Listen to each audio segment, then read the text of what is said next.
All right, guys, I am back. This is the One Championship Full Circle preview. My name is Keith Shillan. I am a writer for Sherdog.com. I'm going to be previewing and making predictions for all the main card MMA fights for One Championship Full Circle. The event goes on this Friday, February 25th. If you live in the United States like I do, you can check it out over on BleacherReport.com, Bleacher Report app, or the Bleacher Report YouTube page. It kicks off at 7:30 a.m. Eastern Standard Time. Obviously, that's 4:30 a.m. Pacific Time. So you got to get up early as it's going on in Singapore. If you do not live in the United States, you live outside of the United States, head over to the One Championship official website, go under the event section, go under the how to watch, and figure out how you can watch it in your country. Like I said, I'm only going to cover the main card fights, and I'm only going to cover the MMA fights. We only have 3, but all 3 are really good. Before I get into these predictions, I apologize ahead of time if I pronounce any names wrong. Obviously, we have all international fighters, so if I say a name wrong, I apologize. So let's get into it. Very first fight to me is an absolute banger. We have Jeremy Pacatiw taking on Fabricio de Andrade. Really, really fun fight. Pacatiw, really fun fight between 2 young fighters. Pacatiw, 25 years old, from the Philippines. He's a pressure striker that has high output, but he tends to lack head movement, so it's kind of hittable. But when he's letting his hands go, and he's got quick hands, he's got a large arsenal of attacks. He can strike while backing up, while being pressured, which I like. He does go down to the body. He targets the body, something I like. I'd say he's just starting to reach his power, so I wouldn't be surprised if we start seeing some more knockouts from him. Good calf kicks. He will look to wrestle. I wouldn't say he's a strong wrestler, but he'll sneak in a takedown. When he's on top, hard ground and pound. He will make the mistake of chasing a submission that isn't there, and he has weaker takedown defense. You can put him on his back. Overall, I like Pacatiw a lot. Move over to De Andrade, another guy I really like. He's only 24 years old. He's undefeated. He's a southpaw, counter striker. He's got really good vision. You can see that he sees everything coming at him. Good footwork to avoid shots. Light on his feet. The way he moves, pretty athletic. He can also, similar to Pacatiw, can strike while backing up, and that's something that very few fighters can do, or I shouldn't say very few, but majority of fighters can't do. And these guys are both young, and they can do that, which you got to like. One issue I have with his striking is he tends to keep his chin a little high for my liking, a little bit of a big target. But offensively, a lot of things I like. Fast hands, really good at meeting his opponent at the point of contact. Good power. Again, only 24, so he's still coming into his power. Tends to also target the body. I really like his step-in knees. You go back to his last fight. He won his last fight. He set it up with dropping his opponent with a step-in knee. A lot of body kicks. He loves that Holly Holm side kick where he kind of keep his distance. Not much of a wrestler. Not weaker takedown defense, but he's pretty quick to get back up to his feet, and he does have 2 submission wins on his young career. So as far as prediction goes, this is a real banger. I really like both guys. I think both guys are going to have really good careers in the promotion. I'm really torn, but I'm going to go with De Andrade to remain unbeaten. I like that he has the bigger arsenal of kicks. He also has those step-in knees, what I like. Plus, I like his vision to avoid shots. I think this is going to be a really close affair, but De Andrade, I say wins. I say he wins on points. Give me De Andrade in a close decision with like I said, I like both guys, so it's. I would rather have had these guys matched up against veterans than fighting 2 young prospects fighting each other. But if you're looking to follow people's career, there's 2 guys to follow. Then we get to the trilogy fight between former One Championship champions. We have Aung Aung taking on Vitaly Bigdash. They're 1-1 against each other. Bigdash won the first fight. Aung won the second fight. Now we get to settle the score in the third fight. I'll start with Aung, former 2-weight world champion, holding titles at the same time, but he lost both titles to Reinier De Ridder, who's fighting in the main event, which we'll get to in a minute. Aung is 36 years old. You can't like that. But to his credit, he's been in a lot of wars, but his chin still holds up. He hardly ever gets hurt in fights. He's a high output striker. He constantly moving, switching stances, fighting both orthodox and southpaw. He's accurate, especially his right hand. He loves his fade back shots, similar to when he's in the southpaw, similar to like a Conor McGregor, where he fades away from the shot and then springs forward with one of his own shots. He has big power too to make it very effective. He can look for his power shots a little too much though. He throws big power shots trying to end the fight every single time. He can also like overextend on his shots, leaving himself to be countered because he's out of position. He'll throw some spinning attacks in, which obviously is exciting, but kind of zaps your power. But he's got good hard calf kicks.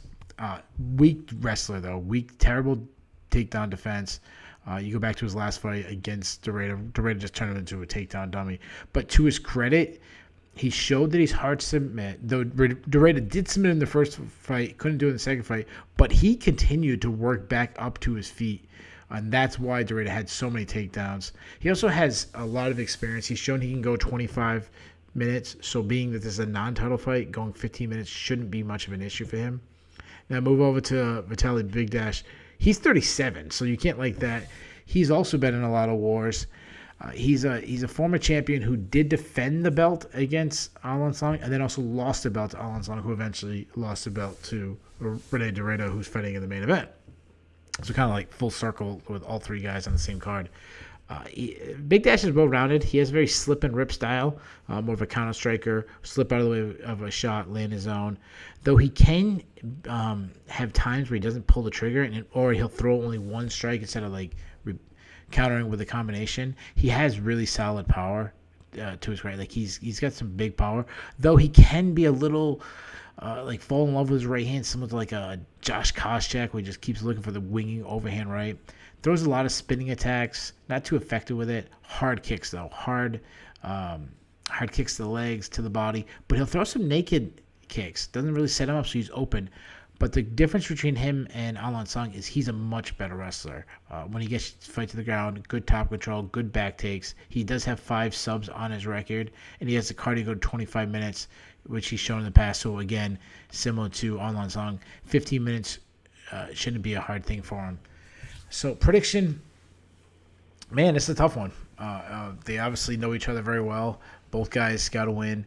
Bigdash, if he turns this into a wrestling match, I think that's the best route. That's what I would be pushing him to do. But unfortunately, it's really hard to trust him because he's been so inactive. I mean, he's fought one time in 3 years. That's why I'm actually going to go with Aung, which is funny because I didn't think I was going to take him originally, but I've been convinced. I think he's been way more active. He trains with a really good team. I think both guys are going to have moments, but I just think Aung is going to squeak out a close one. And that just simply comes down, I can just trust him more. He's shown me more recently that he's still high level, which obviously Bigdash did have his first fight in 3 years a couple months ago, and he looked really good. So I'm not confident. This is my least confident pick on the card, but I'm going to say Aung wins. I'm going to say, yeah, let's go split decision. I think it's going to be that close. And moving up to the main event, we have a really special matchup as we have Reinier De Ridder taking on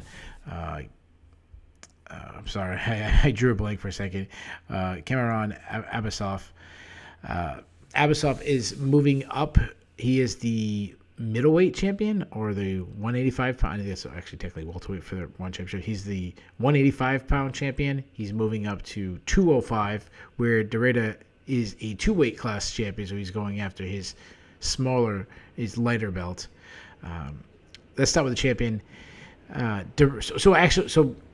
At the end at the end of this night, we're going to have a double champion no matter what. It'll be De Ridder with his 2 titles, or it's going to be Abbasov will now steal one of De Ridder's titles, and he will have 2 titles. So De Ridder, 31 years old. He's a 2-weight champion, as I just mentioned, 14-0 from the Netherlands. On the feet, he's a southpaw.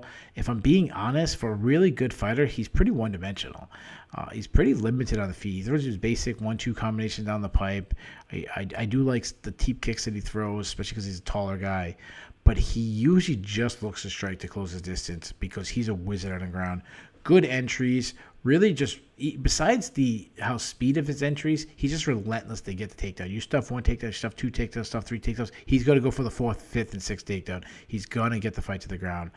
Good top control. Just very like Dagestani style, where he's just going to stay glued to his opponent, work little small things, control the legs, reach out to an elbow, break him down, slowly advance to position. And that's the thing he does. He will advance to a better position. You give him give him a chance to grab his back. He's going to jump on your back. He's got really slick back takes. He loves, based on his length, he loves going to the body triangle for extra control. He's constantly looking for submission. He is a submission threat. He has 9 subs on his record. The only negative I've really seen about him on the ground is if you put him on his back, he does struggle to get back up. Now moving to Abbasov, 28 years old.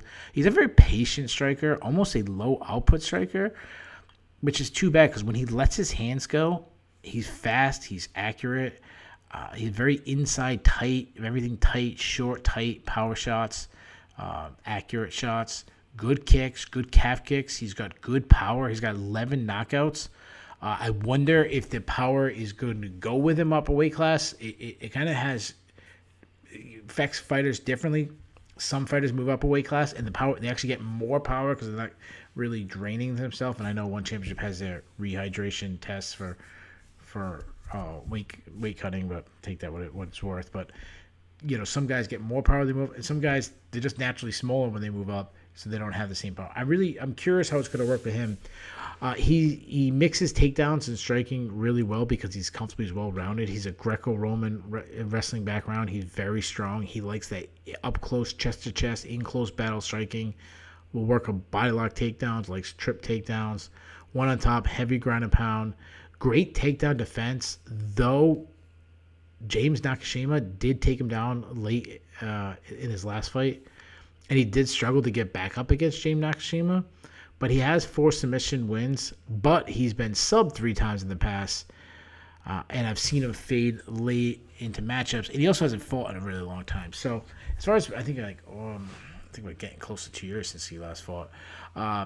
Really close fight. I could see avenues victory for both guys. That said, I'm actually going to go with the champion to retain his title. I'm talking, they both champions. I'm talking about the one who's defending his title, and that's De Ridder. Abbasov simply doesn't throw enough on the feet, and that's where I think he has the biggest advantage. And he's giving up a lot of size. He's not a. I mean, he's got some size on him for 185, but he's not a massive 185 pounder. And De Ridder is a big 205 pounder. I think De Ridder finds a way to get this fight to the ground. Even though Abbasov probably is the more decorated wrestler, I just like De Ridder's mentality. Like, he's going to find a way. He's going to drag you down. He's going to do his thing. Once he gets him down, he works for better position. He takes people's back. If Abbasov struggles, maybe at moving up a weight, he'll have more cardio because of the less of the weight cut. But if he doesn't, and De Ridder does what he does and just grinds on you, I could see him eventually get in the back, maybe get in the body lock, and then working for submission. And I think he finds a submission. I'm going to say he gets it done. I'm going to say at the end of the 3rd round to continue to be a double champion. So there you guys have it. It was a quick one, just 3 fights, but all 3 are absolute bangers I'm looking forward to. I mean, when you have double champions going against another champion who's trying to become a double champion, you have a great rivalry in one championship, a trilogy, and then you have 2 really young prospects, exciting guys coming up, all of that. So we have a big weekend of MMA, and it kicks off in one championship, so make sure you check it out. Guys, do me a favor. When you're watching the fights, tweet at me and tell me who you're picking, or tell me what you think of the action. I'll be watching. If you like these videos and you want me to continue doing these videos, I need you to do 5 things for me. I know that's asking a lot, but just help me out with 5 things. It should be quick. 1, like the video. 2, put a comment in the video. It could be simply just who your picks are. 3, share the video. Throw it up on social media. Tell a friend. Do something like that. 4, subscribe to the Sherdog YouTube page. And 5 is check out other videos we have. We have other prediction videos. We have interviews. We have a little bit of everything. Make sure you check it out. So that's it, guys. I hope you enjoy the fights, and I'll see you next time.